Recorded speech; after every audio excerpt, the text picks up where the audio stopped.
Good morning students, आपका अपने YouTube channel RC physics classes में हार्दिक अभिनंदन है। आज का जो हमारा टॉपिक है वो है लेंस मेकर फॉर्मूला और ये रे ऑप्टिक्स का 10 नंबर का लेक्चर है।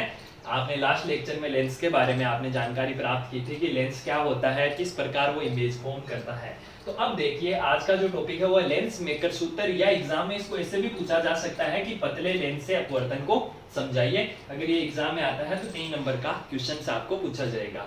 अब देखिए मैं आपको लेंस मेकर फॉर्मूला पढ़ाने से पहले सजेस्ट करूंगा कि आप रे ऑप्टिक्स की प्लेलिस्ट में लेक्चर नंबर 8 आप जरूर देखें। जब आप लेक्चर नंबर 8 देखोगे तभी ये आराम से आपको समझ में आ जाएगा। देखिए लेक्चर नंबर 8 में मैंने पढ़ाया था गोलीय पृष्ठ से अपवर्तन, और वहां पे मैंने एक फॉर्मूला डेराइव किया था, और वो फॉर्मूला कुछ ये था कि n2/v - n1/u = n2 - n1/r। तो जो ये लेंस मेकर फॉर्मूला है वो इसी फॉर्मूले पे मतलब इसी फॉर्मूले से आप उसको क्या करोगे, डेराइव करोगे। तो आप देखिए इस फॉर्मूले की मैं थोड़ी सी आपको डिटेलिंग करके बताता हूं कि हमने लेक्चर 8 में पढ़ा क्या था। तो लेक्चर 8 में हमारे पास एक कोई गोलीय सतह थी, यहाँ पर हमने एक पॉइंट ऑब्जेक्ट रखा था, यहाँ से मैंने एक रेज को इंसिडेंट करवाया था इस गोलीय सरफेस पे, और यहाँ पे ये रेज क्या हो रही है, इंसिडेंट हो रही है यानी आपतित हो रही है। तो ये बिंदु कहलाता है आपतन बिंदु। तो आपतन बिंदु की डेफिनेशन क्या होती है कि वह बिंदु जिस पर प्रकाशीय किरण आपतित होती है। अब यहाँ से ये जो माध्यम था वो तो विरल था, और इसको आपने n1 बोला था, और ये माध्यम कैसा था, सघन था, इसको आपने क्या बोला था, n2 बोला था। अब आपको पता है जब भी प्रकाश की किरण विरल माध्यम से सघन माध्यम में प्रवेश करती है तो क्या होता है, उसकी वेलोसिटी कम हो जाती है और वो अभिलंब की ओर मुड़ जाती है, अभिलंब की ओर मुड़ जाती है। अब आप कहोगे कि सर इसमें आपको अभिलंब दिख ही नहीं रहा। हाँ अभिलंब है, तो मैंने क्या कहा था कि ये जो कोई गोलीय सतह है वो किसी ना किसी स्पेयर से ही तो काटी गई होगी। तो ये मान लो वो स्पेयर है, तो ये इसका क्या हो गया, मान लो सेंटर ऑफ कर्वेचर हो गया, यानी वक्रता केंद्र हो गया। तो वक्रता केंद्र से आपतन बिंदु पर खींची गई रेखा अभिलंब का काम करती है। तो अभिलंब क्या होता है कि आप किसी भी, अगर आप कोई स्पेयर ले रहे हो, गोला ले रहे हो, उसके वक्रता केंद्र से जिस बिंदु पर प्रकाश की किरण आपतित हो रही है, अर्थात आपतन बिंदु को मिलाने वाली रेखा किसका काम करती है, नॉर्मल का। क्यों? क्योंकि स्पेयर के सेंटर से उसकी परिधि पर खींची गई कोई भी रेखा किसका काम करती है, नॉर्मल का। तो देखो ये परिधि तो हुई ना, क्यों ये क्या कब बन रहा है, कंप्लीट स्पेयर बन रहा है, और ये इसका सेंटर है, तो सेंटर से आप परिधि पर रेखा खींच रहे हो। तो या तो ऐसे बोल सकते हो या ऐसे बोल सकते हो कि वक्रता केंद्र से आपतन बिंदु को मिलाने वाली रेखा किसका काम करती है, नॉर्मल का। तो ये क्या है, नॉर्मल। अब देखो ये क्या विरल से सघन में जा रही, तो ये अभिलंब की ओर मुड़ेगी, तो इसको जानना तो कुछ इस प्रकार चाहिए था, बट ये क्या होगा, अभिलंब की ओर बेंड हो जाएगी। तो अभिलंब क्या है, ये अभिलंब की तो है, तो ये अभिलंब की ओर झुक जाएगी। तो यहाँ इसकी क्या बन रही थी, इमेज बन रही थी। तो मैंने बोला था कि जो ये डिस्टेंस होती है पोल से वक्रता के अंदर की दूरी होती है वो तो वक्रता त्रिज्या कहलाती है, और इमेज की जो डिस्टेंस होती है उसको आप v से रिप्रेजेंट करते हो, और ऑब्जेक्ट की जो डिस्टेंस होती है उसको किससे रिप्रेजेंट करते हो, u से। तो फिर यहाँ पे आपको वो फॉर्मूला मिला था कि n2/v - n1/u = n2 - n1/r। यहाँ पे n2 क्या है, वह माध्यम है जिसमें प्रकाश की किरण प्रवेश कर रही है, n1 क्या है, वह माध्यम है जिससे प्रकाश की किरण चल रही है, r क्या है, वक्रता त्रिज्या, u क्या है, u है इस जो आपकी में गोलीय सतह ली हुई है इसके सेंटर पॉइंट यानी पोल से बिंब की दूरी, और v क्या है, पोल से प्रतिबिंब की दूरी। तो n2 हमेशा आप देखो ये फॉर्मूला इस प्रकार अप्लाई करोगे कि पहले आप वो माध्यम लिखोगे जिसमें प्रकाश की किरण जा रही है। तो देखो ये तो क्या है, n1 है, और ये क्या है, n2। तो प्रकाश की किरण कौन से माध्यम में जा रही है, n2 में। तो पहले आपने क्या लिख दिया, n2 अपॉन उसके नीचे आप क्या लिखोगे, इमेज। उसके बाद किस माध्यम से आ रही है, n1 से, तो n1/u, u क्या है, ऑब्जेक्ट = n2 - n1/r। तो ये फॉर्मूला आप दिमाग में रखना। आप देखो आगे बढ़ते हैं और आज के टॉपिक पे आते हैं। तो जो हमारा आज का टॉपिक है वो है लेंस मेकर फॉर्मूला। तो सबसे पहले तो आप एक लेंस बनाइए, या आपने क्या बना लिया, एक लेंस बना लिया। अगर मैं पूछूंगी बताइए ये कौन सा लेंस है, कॉनकेव है या कॉन्वेक्स है, तो आप क्या बोलोगे, कॉन्वेक्स है। कॉन्वेक्स मतलब उत्तल लेंस। उत्तल क्यों है? क्योंकि लास्ट लेक्चर में मैंने आपको उत्तल लेंस की डेफिनेशन पढ़ाई थी कि वह लेंस जो किनारों से पतला हो और बीच में से क्या हो, मोटा हो, वह कौन सा लेंस कहलाता है? उत्तल लेंस। अब आपको करना क्या है, इससे आपको क्या करना है, अपवर्तन करना है। अब मैंने आपको ये जब लेंस पढ़ाया था तो एक बात और बताई थी कि लेंस में जो दोनों सरफेस होती है वो अपवर्तक का काम करती है, मतलब अपवर्तन करती है। तो अपवर्तन बताओ इस सतह से भी होगा और इस सतह से भी होगा। तो मैं इनको अलग अलग नाम दे देता हूं, जैसे ए, ये मान लो सेंटर पोर्शन, तो बी, सी और डी।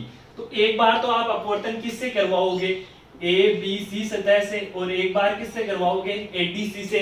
क्यों? क्योंकि आपने अभी अभी गोलीय पृष्ठ से अपवर्तन पढ़ा है। तो देखो एक सरफेस तो इस प्रकार बन गई ना, और दूसरी सरफेस क्या बन गई, इस प्रकार। तो अपवर्तन इससे भी होगा, इससे भी होगा। क्यों? क्योंकि लेंस दो अपवर्तक पृष्ठों से मिलकर बना होता है, यानी उसमें जो दो पृष्ठ है वो दोनों ही किसका काम करेंगे, अपवर्तन का काम करेंगे। अब आगे बढ़िए, देखिए मैं क्या करता हूं, एक पॉइंट साइज ऑब्जेक्ट लेता हूं।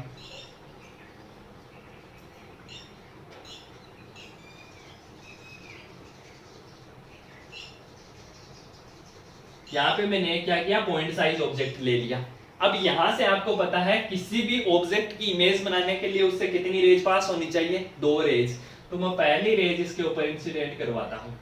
अब देखो ये जो माध्यम है उसका अपवर्तनांक n1 है, और जो ये लेंस है इसका माध्यम कितना है, n2 है।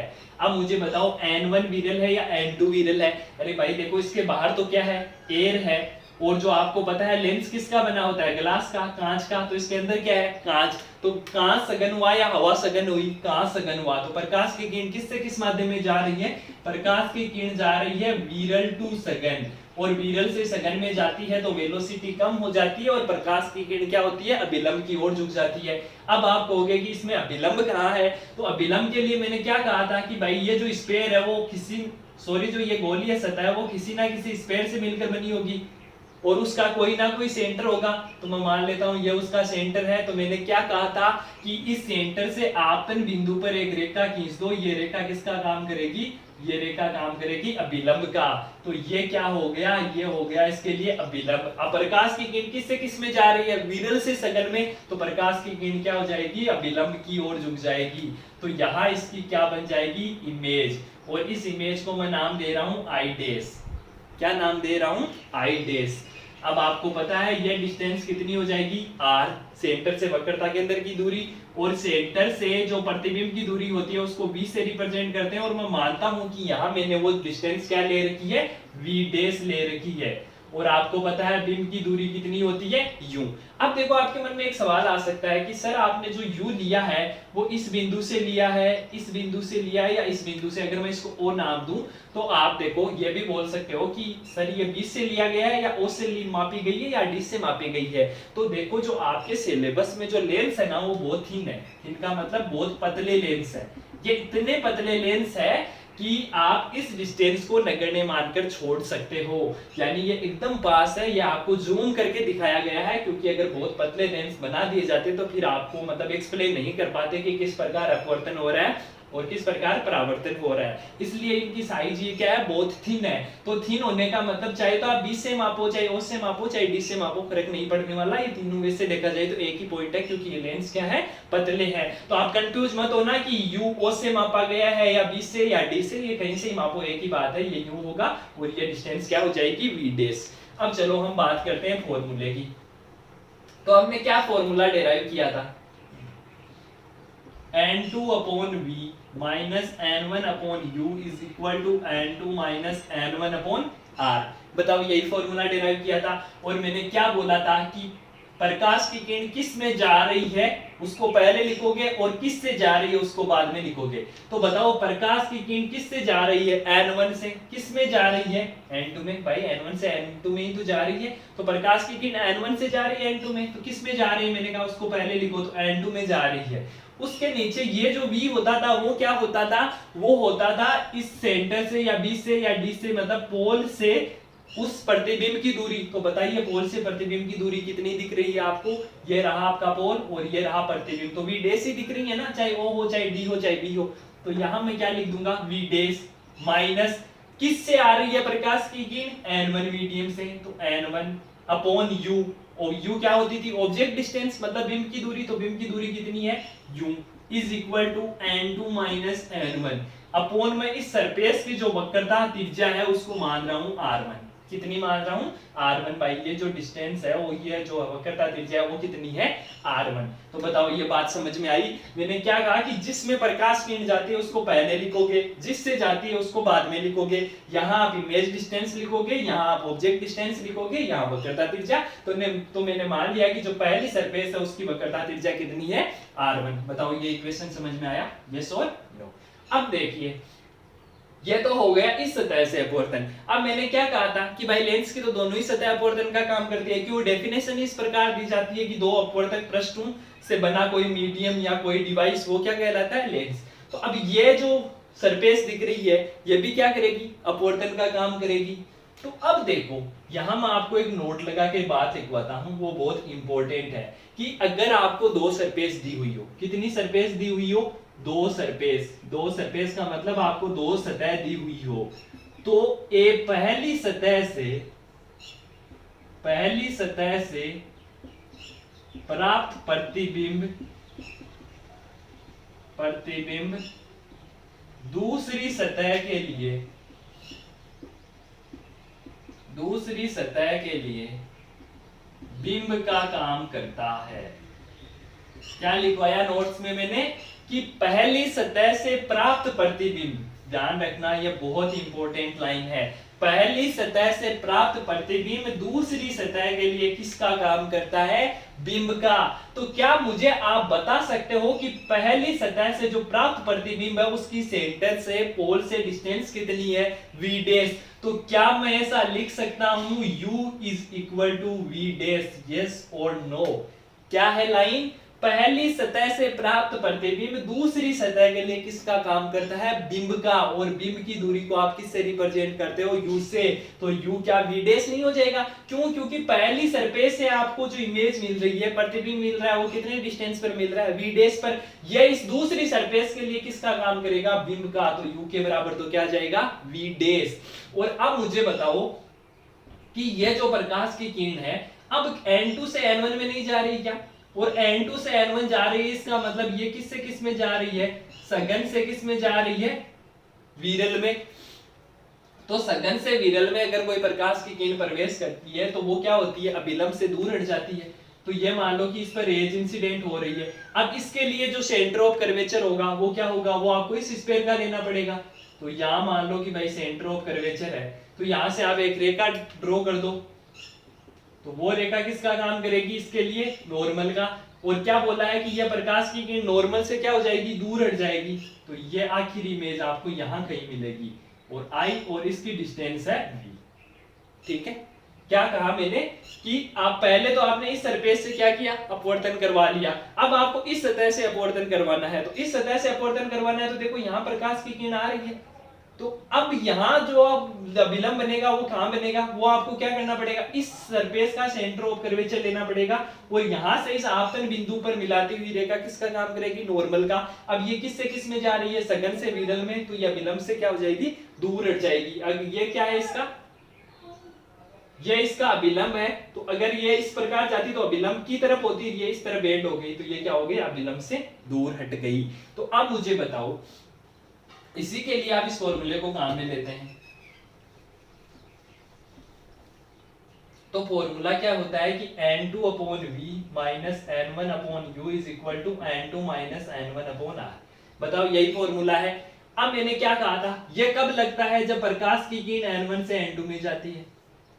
ठीक है, बट यहां देखो प्रकाश की किरण n2 से किस में जा रही है, n1 में। क्यों, क्योंकि अब ये जो सरफेस है ना वो अपवर्तन का काम कर रही है। तो ये उल्टा हो जाएगा, n1 upon u minus n2 upon v is equal to n1 minus n2 upon r। आप क्या करोगे, इसका एग्जैक्ट उल्टा कर दोगे, तो क्या आ जाएगा, n1 upon u minus n2 upon v is equal to n1 minus n2 upon r।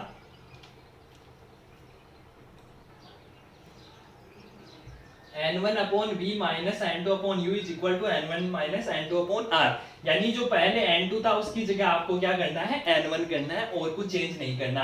अगर n1 से n2 में जा रहा है तो ये फॉर्मूला, और n2 से n1 में जा रहा है तो आपको कौन सा फॉर्मूला ये अप्लाई करना है। बस एग्जैक्ट उल्टा। मैंने क्या कहा था कि जिसमें प्रकाश की किरण जाती है उसको पहले लिखोगे और जिससे जाती है उसको बाद में। तो यहाँ किस में जा रही है, n1 में जा रही है। किससे जा रही है, n2 से, तो मैंने n1 पहले लिख दिया। अब मुझे बताओ इमेज डिस्टेंस ये रही, कितनी है, v तो है, तो n1 upon v minus n2 upon object. मैंने क्या कहा था, पहले का प्रतिबिंब दूसरे के लिए किसका काम करेगा, ऑब्जेक्ट का। तो u की जगह क्या आ जाएगा, v dash is equal to n1 minus n2, और मान लो कि इसकी वक्रता त्रिज्या कितनी है, r2, तो क्या आ जाएगा r2। तो इसको इक्वेशन 1 दे दिया और इसको आपने इक्वेशन कौन सा दे दिया, 2 दे दिया। अब मैं क्या करूंगा, इक्वेशन 1 और इक्वेशन 2 को क्या करूंगा, ऐड करूंगा। तो देखिए इक्वेशन 1 प्लस इक्वेशन 2, तो n2 upon v dash minus n1 upon u plus n1 upon v minus n2 upon v dash is equal to n2 minus n1 upon r1 plus n1 minus n2 upon r2। इन सबको मिटा रहा हूं। आपने क्या किया, इन दोनों पे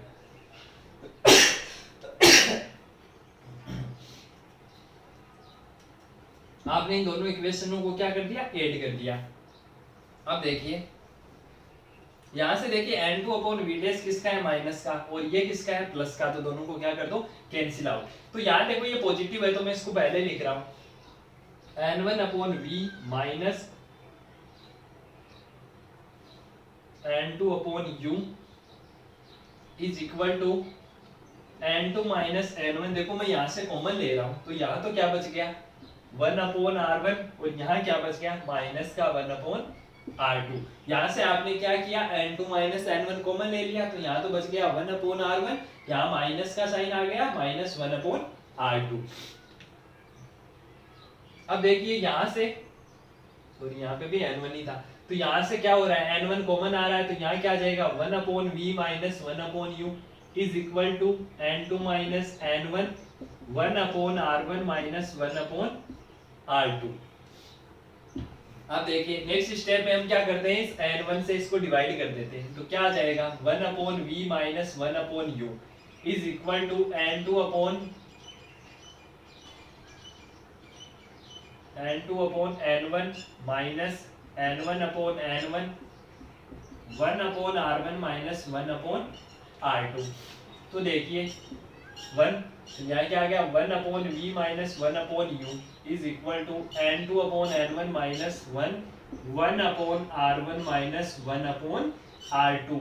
और n2 अपॉन n1 क्या होता है, उसको बोला जाता है n21 minus 1 upon r1 minus 1 upon r2।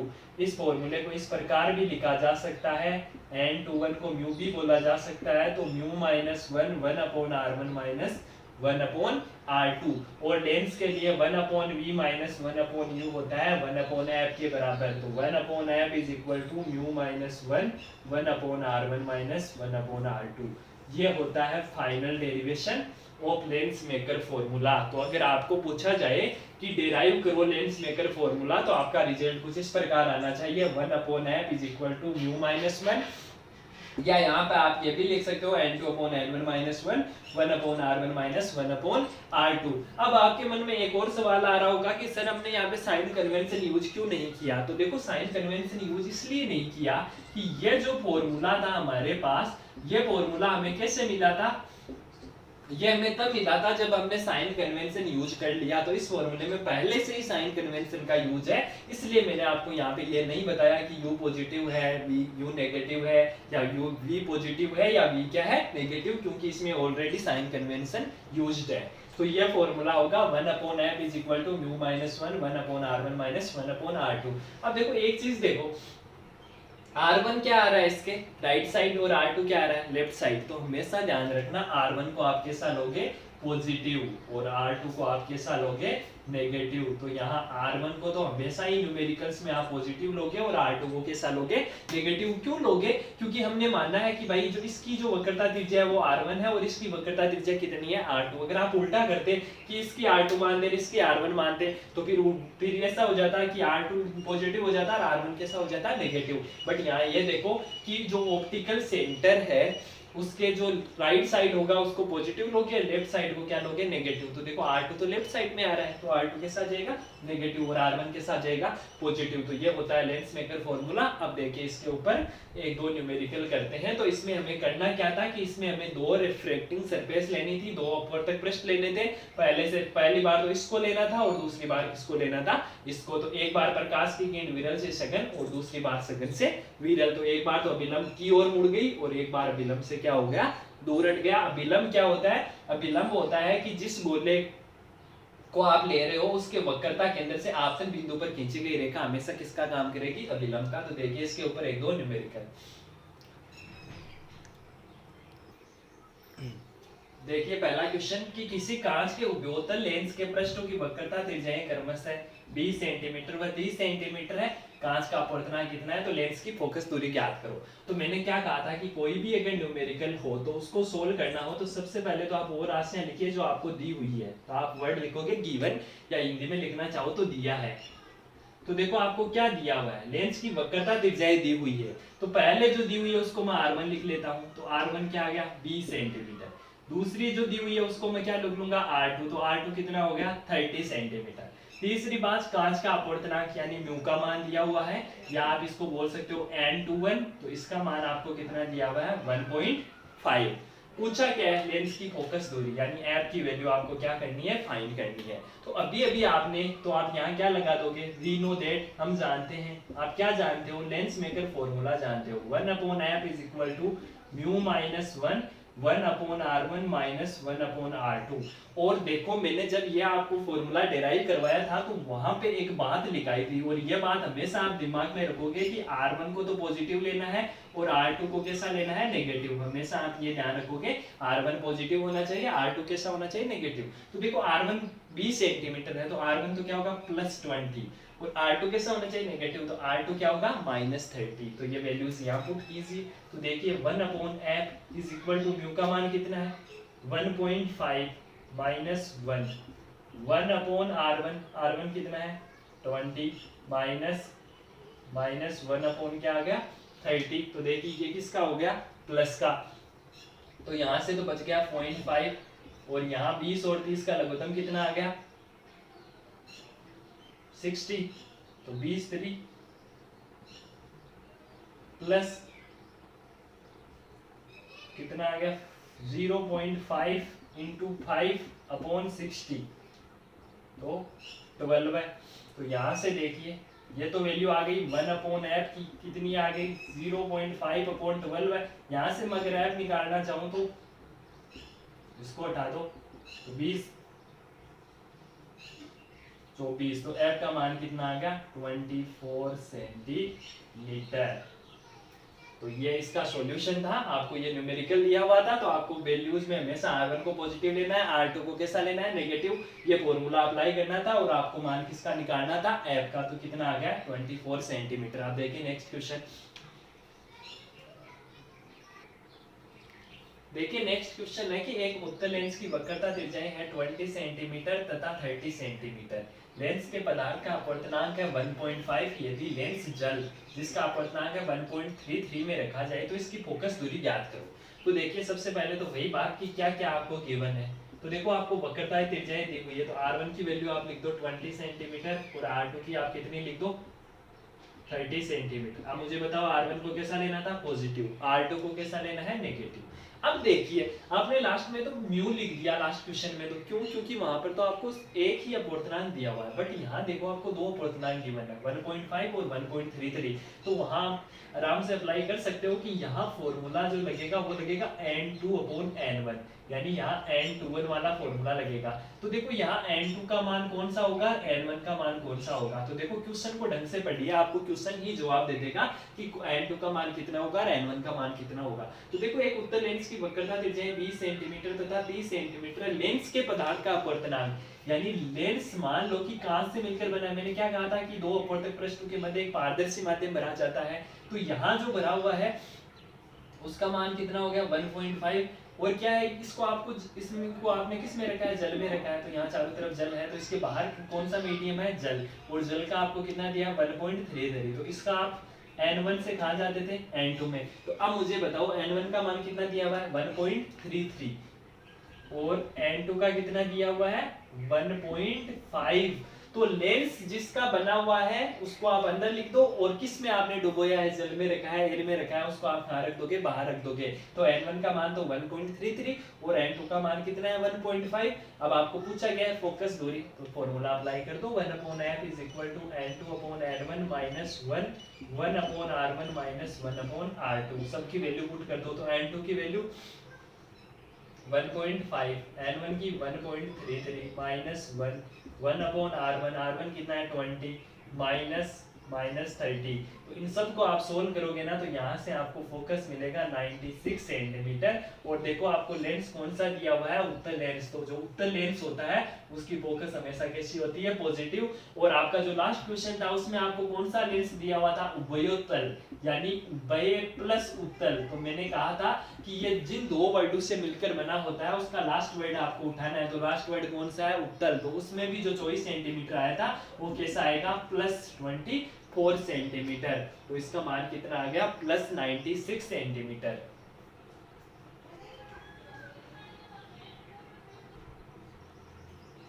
तो ये था आपका सेकंड क्वेश्चन।